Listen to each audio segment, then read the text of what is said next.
Pessoal, vamos falar sobre a histologia do sistema reprodutor feminino. Anatomicamente, essa imagem traz isolado o sistema reprodutor feminino e como um ponto de referência alguns órgãos do sistema excretor. Ali a gente tem nesses dois órgãos mais claros e que são ligados fisicamente, mas que não têm nenhuma comunicação com o aparelho reprodutor feminino, os ovários, que são as gônadas femininas. Não se comunicam fisicamente, mas é através dos ovários que nós temos a formação dos gametas, a formação dos ovócitos, e que a gente vai conhecer melhor a sua histologia hoje.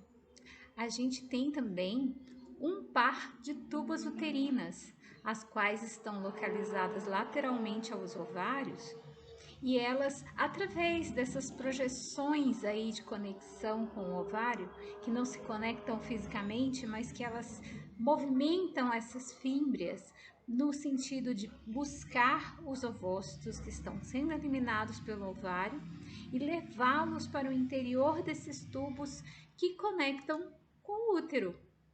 O útero é um órgão único, localizado centralmente. Ele se deita sobre a bexiga urinária, que está aí na imagem posterior.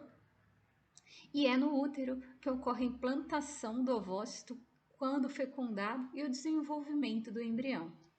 Na sua sequência, nós temos o canal da vagina, que faz conexão com o meio externo e que elimina, através deste canal, a descamação do útero e também o momento do parto libera o embrião para o meio externo. Aqui uma imagem em que nós temos um desenho plano do sistema reprodutor feminino e uma localização de todos os seus órgãos. Do lado direito, a imagem mostra todo esse sistema reprodutor feminino envolvido por um ligamento largo, o qual mantém todos os órgãos no seu lugar. Algo muito semelhante ao mesentério, que mantém os órgãos fixos dentro da cavidade abdominal. Do outro lado, do lado esquerdo, nós temos um desenho esquemático em que mostra o ovário com todos os seus folículos ovarianos em desenvolvimento, um ovócito no momento da sua ovulação, as fímbrias da tuba uterina recebendo esse ovócito, conduzindo esse ovócito ao longo do canal da tuba uterina, o local onde ocorre a possível fertilização, a condução desse ovócito fertilizado até o útero e a terminação do útero no colo uterino e na vagina. Nós vamos conhecer histologicamente cada uma dessas estruturas, começando pelo ovário, as estruturas que nós vamos conhecer também o processo de ovogênese. Aqui nós temos duas imagens, um desenho à direita e uma foto histológica à esquerda. A gente tem no desenho uma esquematização de todas as estruturas que compõem o ovário. E na foto à esquerda, né, uma representação aí de como que elas são curadas à hematoxilina e eosina e observadas numa microscopia com um aumento menor. O ovário, ele é todo revestido por uma cápsula. Essa cápsula, ela recebe o nome de túnica albugínea. De forma semelhante ao que a gente viu lá no testículo, recebe o mesmo nome, a cápsula que o reveste. Mas a cápsula do ovário, ela é uma cápsula epitelial. É um epitélio cúbico simples que reveste toda a face externa do ovário. Essa albugínea, por ser composta de tecido epitelial, essas células epiteliais, quando elas recebem sinalização celular, sinalização hormonal, elas desfazem a conexão entre essas células epiteliais para que deixar que o ovócito passe e seja ovocitado. No interior do ovário, nós temos duas regiões bem distintas, uma região mais interna, rica em vasos sanguíneos, que também traz muita inervação, que traz também, através da vascularização sanguínea, todos os hormônios que vão auxiliar na regulação do processo de gametogênese. Essa região é a região medular. Toda a região em torno desta região medular vai receber o nome de região cortical. E é nessa região cortical que nós vamos observar os vários folículos em desenvolvimento, em crescimento, desde a sua inicial fase, a fase em que ainda é um ovócito primário, e que aí a gente vai ter vários nessa imagem à esquerda, por se provavelmente se tratar de um ovário de um indivíduo jovem. E aí são muitos folículos ovarianos primários ou primordiais, né? E aí a gente tem vários folículos em desenvolvimento em diferentes fases do crescimento, até o folículo maduro, que é expresso ali no desenho e também na fotografia, e a formação de glândulas temporárias, como o corpo lúteo, que não aparece na fotografia, mas que a gente vai conhecer nessa aula de hoje. Quando a gente fala de folículos ovarianos em desenvolvimento, nós temos um ciclo, que é o ciclo ovariano, que é o ciclo de maturação e desenvolvimento dos ovócitos. Os ovócitos, eles não mudam muito a sua estruturação durante o período da ovogênese. A mudança principal a gente observa com relação às células foliculares que acompanham o ovócito, mas que também ajudam esse ovócito a estar pronto, a estar maturado, estar apto ao processo de fertilização. Nessa imagem, a gente começando lá pela figura A, a gente tem o ovócito primário. O ovócito primário, a menina, quando ela nasce, ela já nasce com todos os seus ovócitos primários já formados no ovário, já com todos os ovócitos da vida reprodutiva dela inteira. Mas aí, quando esse ovário começa a receber estimulação da hipófise, dos hormônios da hipófise, esse folículo começa a ser formado. E como é que forma-se o folículo ovariano? Vão sendo agregadas em torno do ovócito uma série de células foliculares. Essas células foliculares, elas têm uma origem epitelial, elas formam uma camada de células em torno do ovócito. E essas células foliculares, elas se tornam células secretoras. E elas começam a secretar hormônios também no intuito de maturar esse ovócito, no intuito de transformá-lo em ovócito apto para fertilização. Esse ovócito ele vai estar reunindo aí células foliculares em torno dele e vai formar o folículo primário, que é formado por apenas uma camada de células foliculares em torno do ovócito. Quando essas células proliferam, se dividem e formam uma camada maior em torno do ovócito, de 2, às vezes 3, enfim, um número maior de camada de células em torno do ovócito, esse folículo ovariano se torna um folículo secundário. Essas células que estão em torno do ovócito, elas são as células da granulosa. Essas células da granulosa vão continuar proliferando, vão continuar aumentando em número, e a gente vai começar a ver que elas formam uma massa de camadas celulares chamada massa acumular. E um espaço entre essas células vai formando, que é o espaço antral ou antro.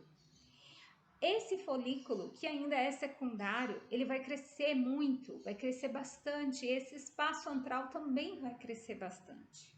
No interior deste antro, no interior desse espaço entre as células granulosas, existe um acúmulo de hormônios, principalmente o estradiol, tá? E esses hormônios vão auxiliar na manutenção, né, endócrina durante o processo de fecundação e durante a implantação do embrião no útero. Aí nós vamos ter também em torno do folículo ovariano células mais achatadinhas que têm uma função contrátil. Essas células são as células da teca. E este folículo passa a ser chamado de folículo maduro. Por quê? Porque ele já acumulou bastante hormônio no espaço antral, são muitas células da granulosa, e aí tem uma camada de células da teca em torno dele. O ovócito também muda. Ele acumula em torno da sua membrana vários açúcares específicos, açúcares que vão até auxiliar no reconhecimento entre o espermatozoide e o ovócito, e vai auxiliar esse ovócito também na sua fixação na parede do útero. Quando forma-se essa membrana rica em açúcares específicos, ela passa a ser chamada de zona pelúcida.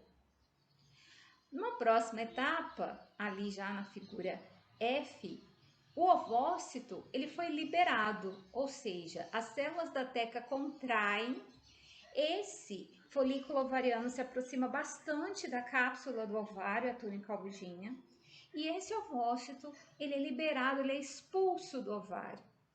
As células da granulosa, as células que compõem o folículo, permanecem lá no interior do ovário.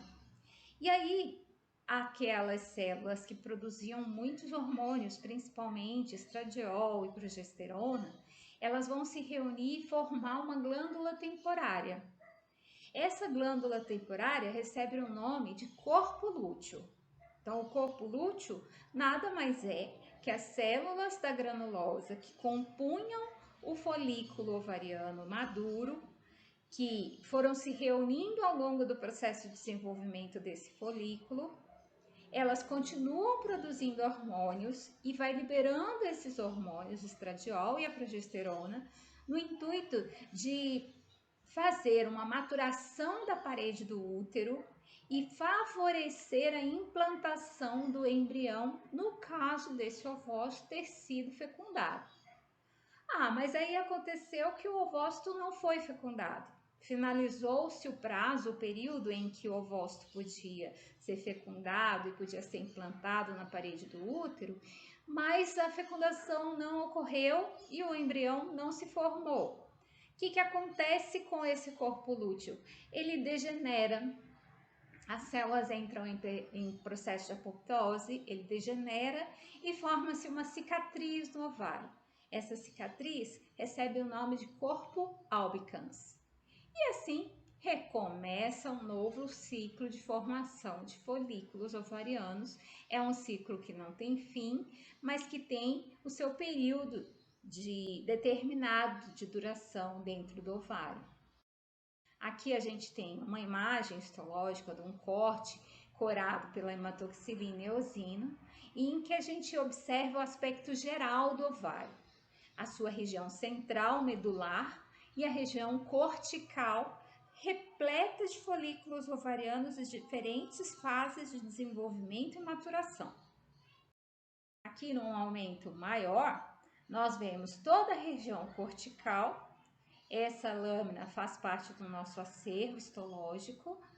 A gente tem lá em cima a túnica albugínea, que é a cápsula de tecido epitelial, epitélio cúbico simples, podendo variar, com células podendo parecer um pouquinho mais altas em alguns lugares. Mais abaixo, toda essa região é região cortical do ovário. Existem folículos ovarianos em diferentes alturas e faces de corte, mas a gente vê uma fileira lá em cima de folículos primordiais, que na sua sequência se tornam primários, secundários. Isso vai modificar conforme a quantidade de células da granulosa que compõem o folículo e que estão em torno do ovócito. Aqui mais uma imagem do corte histológico na região cortical, dando uma ênfase aí, a gente tem muito tecido conjuntivo frouxo em torno dos ovócitos, e aí um grupo de ovócitos que ainda não desencadeou a formação de folículo ovariano. Tem um aqui embaixo, né, 2, mas são poucos. A maioria desses ovócitos que a gente tem núcleo com nucleolo bastante evidente são ovócitos que ainda não começaram a formar um folículo ovariano, mas eles vão formar. Vai chegar um momento que começa a formar o folículo ovariano. Quando começa a formar o folículo ovariano, olha só, nós temos aí o ovócito com núcleo, nucleolo centralizado, e em torno do ovócito, uma única camada de células foliculares. Esse é o folículo ovariano primário. Este já é um folículo ovariano secundário, em que nós temos o ovócito no centro, com seu núcleo, com seu nucleolo, e em torno dele, mais de uma camada das células da granulosa. Em torno ainda de todo o folículo ovariano, o tecido conjuntivo frouxo do estroma do ovário.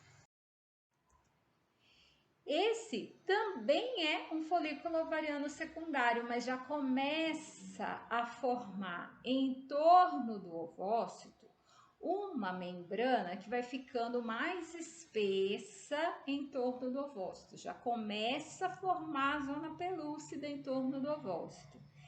Inúmeras camadas da granulosa, que são células secretoras e começam a produzir hormônio aí em torno desse ovócito também. E um espaço que vai se formando entre elas ali, que é o espaço antral. As células da teca também começam a reunir em torno desse folículo ovariano.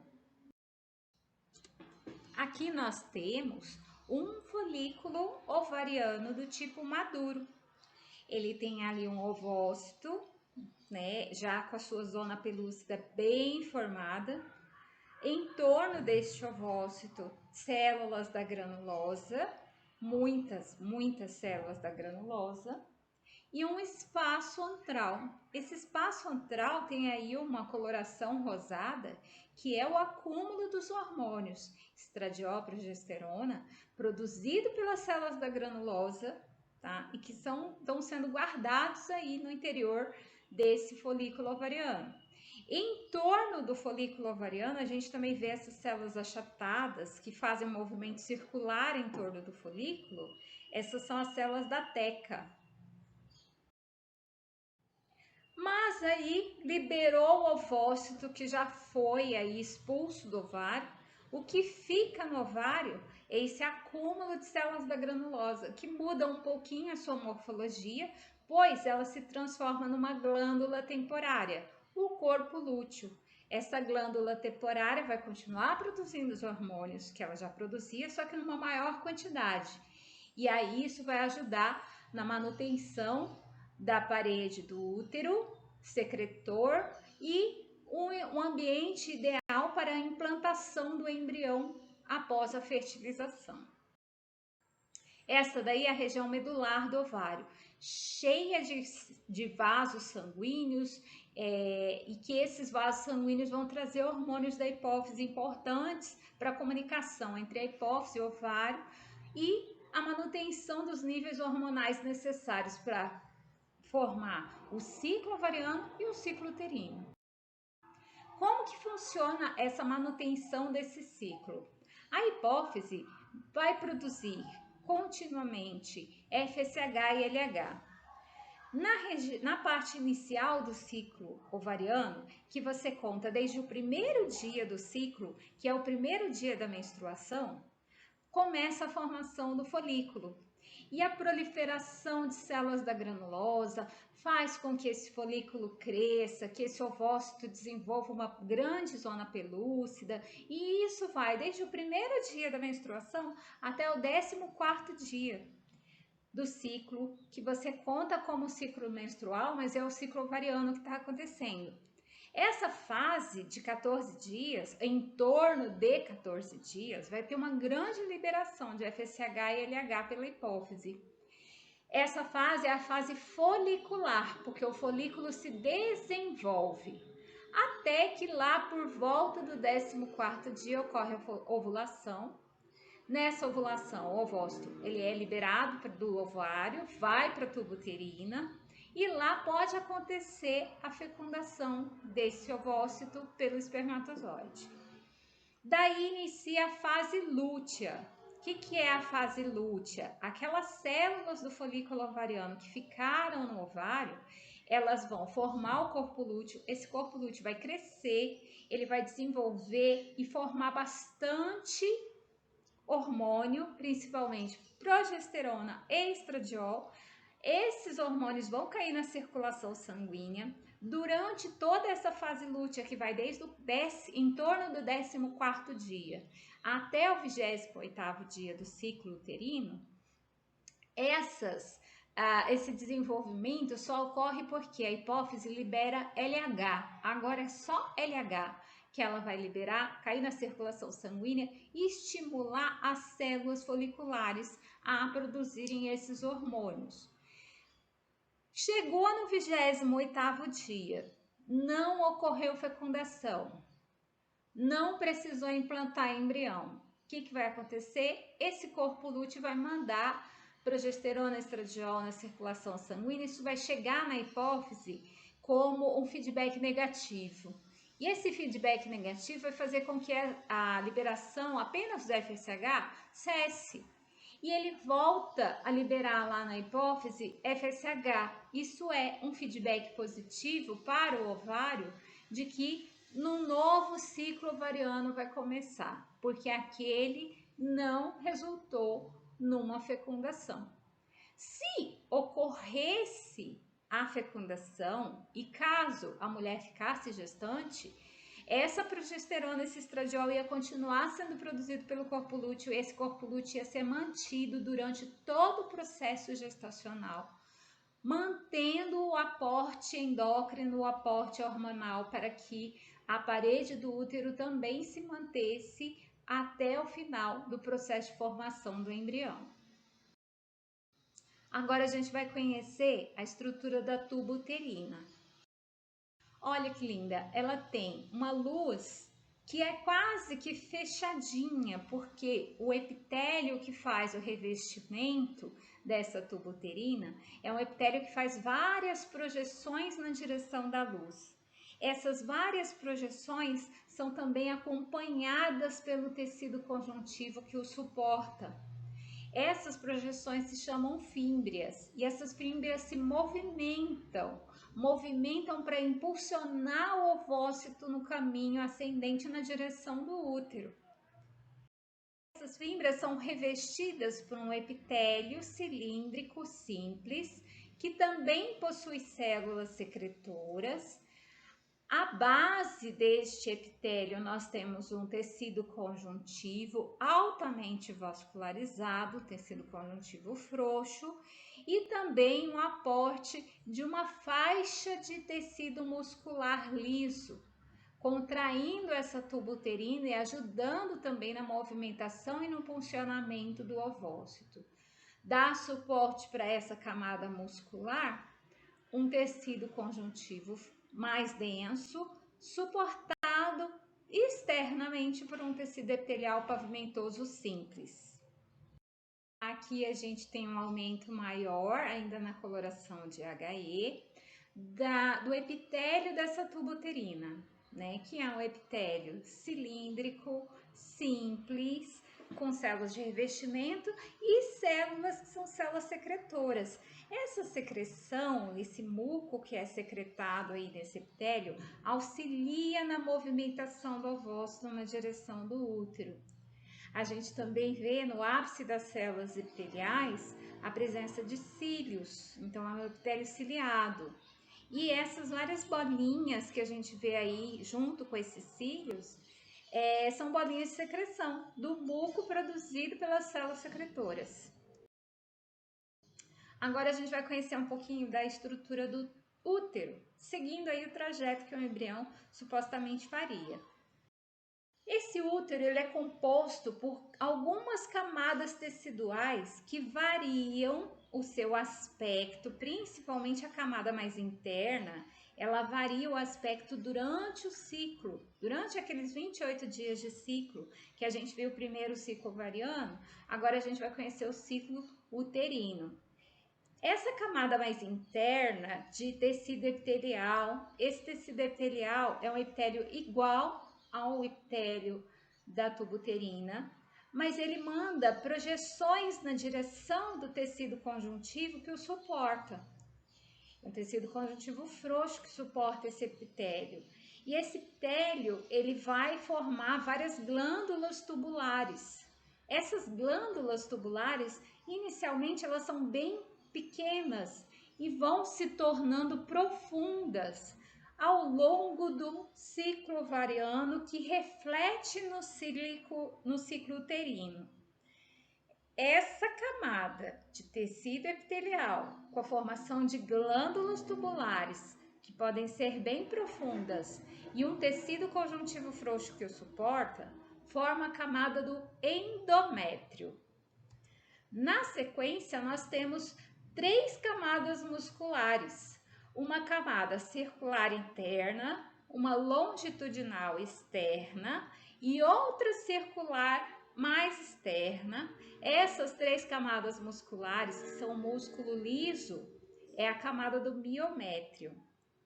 E mais externamente, ainda formado por tecido conjuntivo frouxo, dando aí um preenchimento para algumas fibras musculares lisas, também mais exteriormente localizadas, a gente tem o perimétrio. Essas camadas celulares, principalmente o endométrio, elas possuem uma variação que é o ciclo uterino, que acompanha as variações do ciclo ovariano. Lá em cima a gente tem os 28 dias de formação do folículo lá no interior do ovário, desde a sua fase primária, secundária, foi crescendo, ovulou, liberou o ovócito, as células glandulares que ficaram formaram o corpo lúteo. Esse corpo lúteo, caso não tenha ocorrido a fecundação, ele involui e vira corpo albicans. Aqui embaixo, também na mesma progressão de dias, a gente vê a mudança que ocorre no endométrio, o ciclo uterino iniciando com o processo de menstruação. Então a gente conta como o primeiro dia do ciclo, o primeiro dia da menstruação. Varia muito de mulher para mulher, né, podendo durar de 3 a 5 dias. A descamação de todo o endométrio libera toda a face mais superior ali do tecido epitelial, das glândulas, e essas glândulas evoluem e ficam pequenininhas. O epitélio quase não faz projeções para o interior do tecido conjuntivo, ele se reconstitui, forma-se um novo tecido epitelial.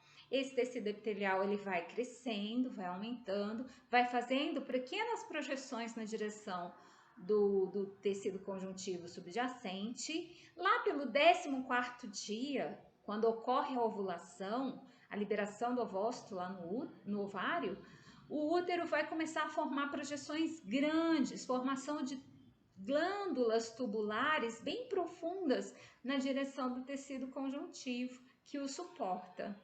Essas glândulas tubulares, elas vão aumentar de tamanho, esse endométrio vai ficar cada vez mais espesso, a sua altura máxima e as suas glândulas mais profundas vão estar formadas lá por volta do 22º dia, quando o corpo lúteo no ovário vai estar bem grande. E aí é um ambiente propício para que ocorra a implantação do embrião. Isso aí vai se manter até o 28º dia. Caso o embrião não implante, esse endométrio volta a descamar. E aí a gente tem uma nova fase de menstruação ocorrendo. Aqui eu tenho 3 imagens que mostram histologicamente como que o endométrio muda ao longo das fases do ciclo. Então a gente tem uma fase proliferativa, inicial ali, logo depois do 5º dia, né, do ciclo ovariano e ciclo do uterino, em que as glândulas são pequenas, são mais retas, o endométrio bem retinho. Na fase secretora, que já começa depois da ovulação, as glândulas vão ficando mais profundas, endométrio bem espesso, né, pronto para receber a implantação do embrião. Mas se lá pelo 28º dia não ocorreu nenhuma implantação, vai vir a fase menstrual. E aí a gente tem aí um endométrio em processo de descamação, as células mais escuras, já entrando no processo de morte celular, tudo isso daí vai ser renovado e reiniciado. Aqui a gente tem um útero bastante secretor, que é aquele útero com glândulas bem profundas. A gente vê aí o endométrio com bastante glândula, pronto para receber o embrião. Uma camada muscular bem espessa, circular, longitudinal. Essas camadas musculares do miométrio são importantes tanto para expulsar o endométrio que é descamado todo mês, como também no momento do parto, para expulsar o embrião no momento em que ele está pronto para o seu nascimento. Aí a gente tem um resumo das fases do ciclo ovariano, do ciclo uterino, os níveis do hormônio que são liberados. Esse hormônio, o hormônio da gonadotrofina coreana, que é o que é usado para ver se a mulher está grávida ou não. A gente tem aí a distinção entre o LH e o FSH. Quando LH e FSH está muito baixo, é porque não houve implantação, né? E os hormônios ovarianos também, progesterona, estrógeno, inibina, são hormônios produzidos pelo folículo, produzidos pelo corpo lúteo, e que aí eles têm um aumento muito grande de progesterona na fase de implantação. Se não implantou, a progesterona volta a cair durante o período menstrual. Essa queda da progesterona é o que mais influencia no humor da mulher, né? Que faz com que ela fique triste, chateada durante o período menstrual, é a queda da progesterona. O estrógeno também tem uma elevação durante o período da implantação e volta a cair novamente se caso essa implantação do embrião não ocorra, né? E a inibina é um hormônio produzido pela fase lútea, pelo corpo lúteo, e que vai inibir a hipófise a produzir níveis muito elevados de LH e FSH, porque isso poderia provocar uma nova ovulação, e isso não é o caso dentro da fase lútea, né? Então a gente tem aí a fase folicular, que vai do primeiro até por volta do 10º dia, a fase de ovulação, que é em torno do 10º dia até o 18º dia, e a fase lútea, que vai em torno do 18º dia até o 28º dia. Lembrar que cada organismo é único e cada mulher tem um ciclo, uma duração das fases do ciclo diferente umas das outras. O uso de contraceptivo também influencia nessa variação de tempo, então não é uma regra, tá? E agora a gente vai conhecer a estrutura da vagina. A estruturação da vagina vem logo após a região do útero. Na região logo após o útero, a gente tem o que a gente chama de endocervix. E mais próximo do meio externo, a gente tem a ectocervix. Existe uma mudança bastante sensível, principalmente na estrutura epitelial de revestimento dessas duas regiões. Mais próximo ao útero, a gente tem células que são células cilíndricas, células altas que fazem revestimento. É parecido com o que tem lá no útero, tá? Mas não é mais endométrio, é apenas um revestimento dessa endocervix. No meio mais voltado para o meio externo, a gente tem aí a região do colo do útero, que é um encurvamento aí e um aumento do tamanho, né, do local. A gente tem a ectocérvica que vem já com células mais espessas, com um epitélio mais espesso, com uma quantidade maior de células, vai se tornando cada vez mais estratificado, até que bem próximo do meio externo ela já se assemelha muito com a pele, que é um epitélio estratificado pavimentoso. Aqui nessas imagens a gente vê o canal vaginal, a gente tem um revestimento de células epiteliais que estão entrando em processo de estratificação, né? Então a gente tem uma estratificação inicial e uma estratificação mais voltado para o meio externo, uma base de tecido epitelial que é um tecido epitelial inicialmente frouxo, depois ele se torna denso, modelado, tá? E mais externamente um tecido muscular, que na região da endocervix, que está mais próxima do útero, é um músculo liso, e mais próximo do meio externo já vira um músculo estriado esquelético.